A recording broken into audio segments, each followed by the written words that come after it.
আজকে সন্ধেবেলা চলে গেছিলাম আমি আর আমার হাজব্যান্ড জুডিওতে, কারণ আজকে দিনটা খুবই স্পেশাল।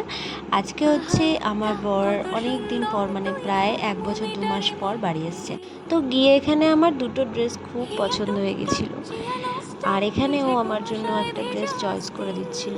তারপর আমার এখান থেকে শপিং করার ডান, আর এখানে খুব সুন্দর সুন্দর কালেকশানও ছিল, বেশ ভালো লাগছিল দেখতে। তো আমার শপিং করা কমপ্লিট হয়ে গেছে। এবার ও নিজের জন্য কিছু কেনাকাটা করছিল, মানে গেঞ্জি টি শার্ট, অনেক দিন পর যেহেতু এসছে, তো তাই জন্য কিছু জিনিস নিচ্ছি। পর আমরা বেরিয়ে পড়লাম বাইরে, আর এখানে যেহেতু অনেক রাত হয়ে গেছিলো, তো আমরা দুটো আইসক্রিম নিয়ে নিলাম। দেন অনেক রাত হয়ে গেছিলো, তারপর এখানে B3-তে গেছিলাম বিরিয়ানি আনতে। দেন ওখান থেকে বিরিয়ানি নিয়ে আমরা সোজা বাড়ির দিকে রওনা দিলাম।